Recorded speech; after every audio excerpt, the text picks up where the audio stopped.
Welcome to the Bourbon Van. I'm Phil. I'm Julie. It's Advent Day 2.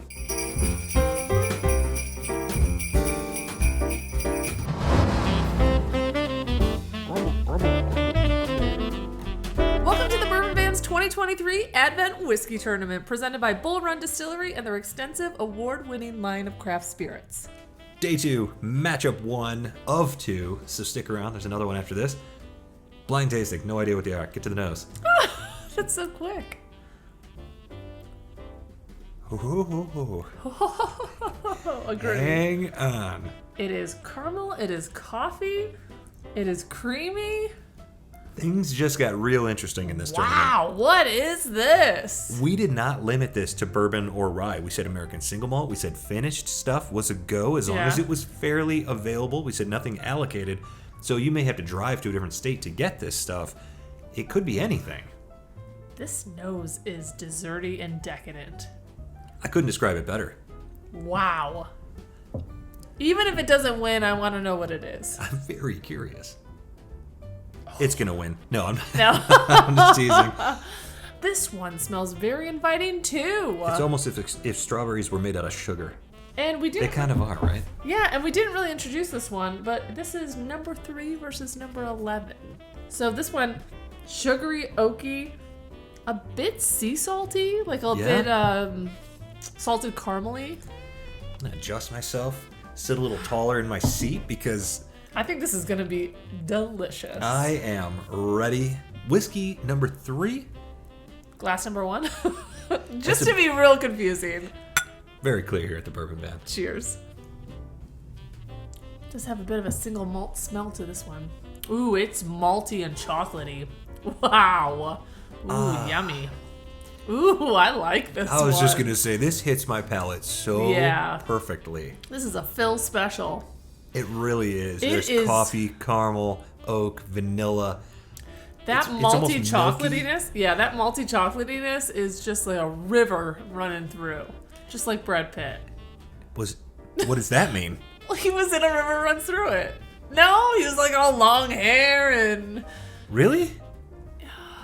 Weren't you like a teenager in the 90s? You weren't a female teenager in the 90s? That I was not. No, in the 90s I was watching The Crow. I know. Totally. On repeat over and over and over again. Holy cow. There is Ooh, I like this one. Ton of good flavor on glass number 1 here. Ooh, it's very coffee-y. Mm-hmm. Coffee-y. Like we need more E's on the end of coffee. Ooh. I almost don't need another sip of that. It's so delicious, I have no knocks against it. No, there's a little bit of an herbal touch there. That earthiness offsets the sweetness in such a way. It's beautiful. This is a beautiful whiskey in glass number 1. I love the finish. The coffee really comes through in the finish. Like I was getting that chocolatey maltiness through the entire palate, and the finish is just, and I love coffee. Yeah. It is just a really nice cocoa, like cacao, coffee. Well, we both mocha. love a latte. You love a vanilla latte. I love a mocha. Yeah. You push those together, and that's what's in glass number 1 here. That is a beautiful glass of whiskey. Yeah, delicious. Delicious. Oh, boy. Let's cleanse the palates. We'll try glass number 2 here in a second. Glass number 2? Ooh, I like the nose on this one, too. It's almost watermelon. It's a watermelon tobacco. Sweet, yeah. I feel like I walked into a vape shop and said, give me your weirdest flavor. I got more on the nose on this one, I think, because maybe my taste buds are ramped up. Is that right? Or I don't know. Look at you. Yeah, let's do this. Oh, crap, I like this one, too. Oh, boy. Holy smokes. Why are these together? These taste like winners to me. These are both delicious. Oh, no. Glass number 2, I'm going to say it. It's a watermelon dandy. I don't even know what that means, but I like it and it tastes like watermelon. It's like you took a watermelon and juiced it. Sure. And then add in some delicious alcohol and sugariness. And it is, oh, man. They couldn't be more different. It reminds me of the second matchup from yesterday where we had sweet versus very well balanced or earthy almost. It's the same thing in reverse. I realize with these videos I am either like contemplative or I'm like, whatever, chill. Chill, Julie. I also see Julie repping Bourbon Van merch over here today. Yeah, I found this in the back of my closet, forgot we even had it, and I kind of like the way it looks. Looks great on you. Thanks. How about some compliments to glass number 2? Okay, because I like it. I do too. I just basically said, like, I want them both to move forward. It's watermelon and sugar. That much we've covered. But it coats really, really well. Mm-hmm. There is a freshness on the back end. And usually we say it's like a mintiness or something like that. I don't know how to describe it because it's not a peppermint. It's not a spearmint or anything like that. There's just something refreshing about it. There's a nice quality to it. There is some citrusiness about this that I think is... What you were saying was refreshing. There was some citrus in here. There's a bit of a tea note on this one as well. I think it's just those flavors balance really well. Those watermelon, the citrus, a little bit of the black tea notes that you can sometimes get I think in the bourbons. tea, you're absolutely right. The tea is actually balancing this out a little bit, especially on the back end. It does go from sweet to not even close to bitter, but it sort of gets within reason of a balance on the palate. It is really nice. Both of these are very nice. And going back the other direction could completely obliterate what I've been up to here. I haven't tried glass number 1 again, but in my head I'm like, oh, those are really bombastic flavors, right? They're like loud and proud, and the chocolate and the malt and whatever. I can remember it. This is a totally different lane, but the flavors are delicious, and I'm actually really sad because I think these might be my 2 favorites that I've tasted in the 2 days we've been doing this. But I like We're going both all the of way these. back to 24 hours ago. All the way back to yesterday. Glass 2, I'm getting some tobacco now on my breath. There's the finish is where a lot of good things happen. I wonder if glass number 1 was pushing glass number 2 around at first, and the longer we spend with glass number 2, the more we're going to find in it. I think I'm going to have another sip of glass number 2 before going to glass number 1 because I want to make sure we're wringing out all that goodness before moving on. Absolute polar opposites, but they both bring something really nice to the table. Yeah, I'm sad that one of them's You're going already home. sad. I'm sad that one of them's going home. I'm going to say that right now. Holy cow. All right, so I'm going to go back to number 1. You said about a whiskey not too long ago, caramel macchiato. Yeah. Glass number 1. And again, we still have not had a caramel macchiato. Just some whiskeys put that idea in your head. The caramel, the sugar, the coffee. Yeah. I feel like The a vanilla milkiness. latte is like sugary enough. I don't need to go the extra step. But Right, put some whipped cream on it. But there is a whipped cream on the nose here, too. This is a real experience. wow, I don't like this one. No, not this drink. I don't like this matchup. I actually feel a little bit sad that one has to get eliminated. It's a shame that one of these has to go. Yeah. But I do have a decision. Okay, give me just another minute. Oh my god. You can have an hour and a half if you want. I'm just going to sit here. I have my arms crossed again, so I'm going to stop doing that. I think I'm ready. 1, 2, 3. Okay. Holy smokes. Is that drink delicious? What the heck? It's amazing. Oh my And gosh. as coffee drinkers, both of us. Oh my gosh, it's That's so amazing. good. And we live in the Pacific Northwest. The coffee in the Pacific Northwest. I'm going to brag for a second. Yeah. If you've never had coffee from the Pacific Northwest, from a roastery in the Pacific Northwest, what are you doing? Yeah. What are you doing? Especially Stumptown, because that's my personal favorite and it's so delicious. Stumptown. Anyway, I think what sold it for me is that the overall mouthfeel of this. It was really rich. Like my whole palate was coated. I agree with that. And for my palate, glass number 1, just more balanced. A little less sweetness, a little more earthiness, almost to the point of like, it feels like there's a mushroom on my tongue. Yeah. Like that sort of like earthy, Yeah. slick feel on the tongue. I loved it. And let's find out because we both eliminated glass number 2. I know. Let's grab that envelope and find out what we got here. All right, number 11. It is from The Farm. Okay, fantastic. Thank you, The Farm. And it is Duke John Wayne Bourbon, 88 proof, 5-year. Something new. We've never had this before. We've never tried the John Wayne Bourbon. We've always been curious about it. It's not, to my knowledge, available here. I've never seen it in the state of Oregon. Yeah. So, fantastic. It was great that we got to try that. Yes. I want to say this about that John Wayne Bourbon. I expect leather, dark notes. Totally. Kind of like you're going to chew on an old Western boot and you're probably going to get a spur in your mouth. Yeah. Not at all. There was a ton of sweetness on this. Yep. Absolutely not what I would have expected from that whiskey. So glad we got to taste it blind. Very interesting whiskey. Thank you so much to The Farm for this fantastic sample. And on to matchup number 2 right after this. Are you getting enough bourbon van in your life? Click the subscribe button and you'll never miss another video. So we're back at matchup number 2. It's number 4 in the Julia Port glass and number 8 in the Do Not Disturb. Fantastic. Well, that last matchup was really tough. So tough. So interesting. Let's see what this one has in store for us. Smells like bourbon. I feel like I'm on 5-sip. I was like, smells like bourbon. Really does. And then I'll be wrong. And then it'll be a rye or a single malt. It does smell like it's got a vanilla bean, some sugariness, maybe a touch of tobacco. Yeah. We'll see. Hang on, that one went directly up my nose. Yep, I know it was supposed say, to, but that was aggressively up the nose. It smelled a bit aggressive. Hang on, I'll get to you. But same here. Sugary, oaky, vanilla. Brown sugar, dark brown sugar. Less fruit notes, more deeper notes. I think that's perfectly said. Yeah. You want to sip this one? I do. Delicious. There's nothing. So this is what I'm going to say. And only because we've had some really interesting whiskey so far. There's nothing stand outish about this one.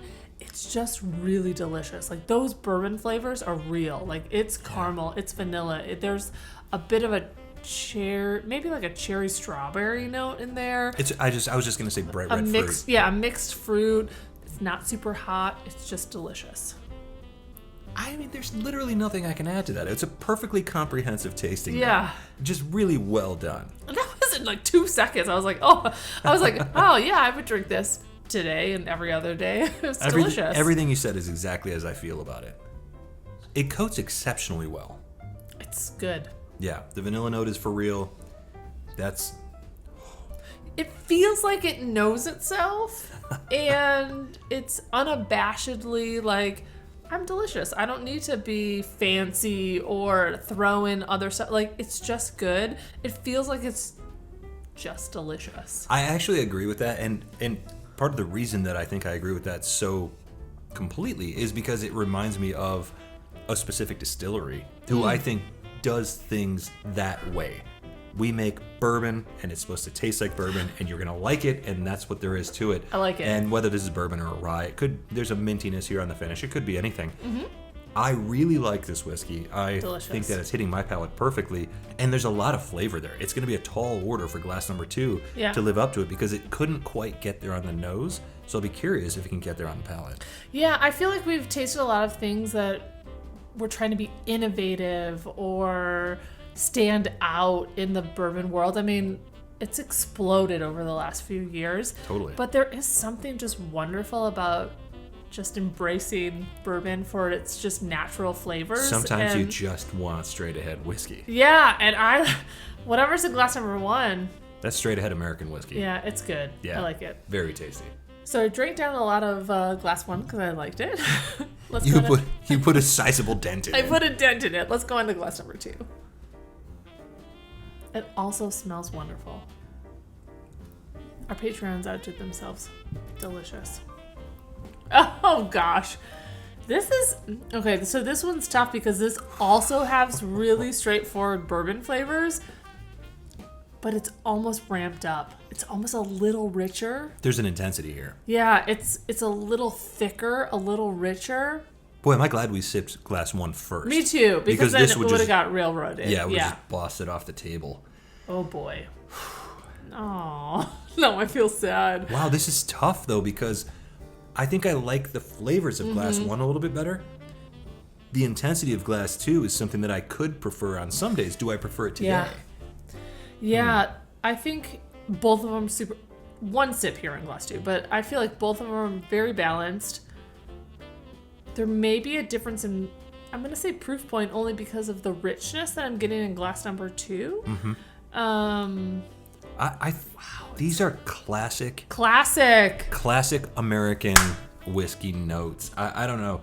I would think that these are bourbon. And glass number 2 is bringing a huge amount of intensity. Glass number 1, very subtle, laid back, hits you with those bourbon flavors and doesn't like wreck your palate. You could sip glass 1 all night. Glass 2 on the first sip, I'm thinking that's pretty powerful. This is hard. They're just delicious. They are delicious, yeah. Yeah. I mean, both of them. I do think they're from different distilleries. Yeah, I do too. The tricky thing is, they feel to me like they're at wildly different proof points, and they may not be. One of them drinks a lot hotter, a lot more intense. Yeah. It just burns brighter. But neither one of them taste bitter at all. Because sometimes the heat really gets on top of me. Like, I like a good proof point. I like both of these so much. Wow. Today is the day of sadness. I feel like today is the day of sadness. I don't want any of the 4 we've drank today to go away. Hello, I wish they all whiskey moved darkness, forward. my old friend. Yeah. What's up, Peach Coke? How dare you create such dare you? tremendously balanced matchups? This is on you, Peach Coke. I don't know if we're cool anymore. I'm going back to glass 1, by the way. Yeah, it's fine. I just want to hug them and take them with. Everything's gonna be okay. They're all so good. Ah, crap. I love bourbon. Barely got that in my mouth. Wow.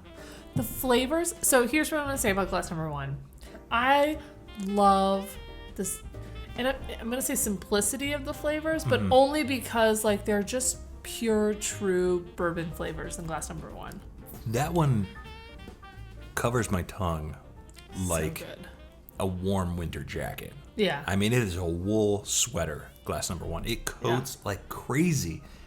I actually think the intensity of glass number 2 is really something, but on glass number 1, there's a subtlety and there's a way that it coats your tongue that glass number 2 struggles to keep up with. Then again, like you said, glass number 2, those flavors are great.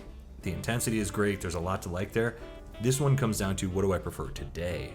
I think both of these are, if we were doing like, should you try it, should you buy it, whatever, I think both, whatever we're drinking right now, you should just buy. I agree. These both have powerful flavors. Glass number 1 more subtle, still powerful. Yeah. Glass number 2 is coating nicely, and it's bringing a lot to the party. And my score system is pretty random at this point, I have to be honest, but I have a decision. I think that I'm ready. Okay. I'm going to count it off. Okay. I just cracked my knuckles because I'm like, I want to lose any of them, but yes. It sounds like you're not ready, but we're going to do it anyways. On the count of 1, 2, 3. Oh, wow. We split. Again! There you go. This is actually, I think we only split twice in the first 8 days. Total. I know. So this now is we're twice doing in 2 days. I know. For me, there's literally no loser. In this competition, I'm thinking, what's going to stand up to the like really interesting, crazy competition that's coming ahead? I like this strategy. And I put number 2 forward basically only for that reason. I thought the richness and the thickness and the flavors would really boost it forward, and that's why I picked number 2. I can't argue with that logic. Yeah. I think it's great, and I agree with every word that you said. Glass number 1 just hit my palate. So delicious. And because we each put one different glass forward here, who knows? we did not eliminate a single glass in matchup number 2. That means that we don't get to open an envelope. We have no idea what we just put forward or what was just eliminated. Yep. And that's the end of day number 2. The suspense is killing me already. It's day number 2, and every single day is going to get a little bit weirder, I think, from wherever we are. To wherever you are. Cheers. Cheers. What is fun is that they know who won. I wonder if we're doing good.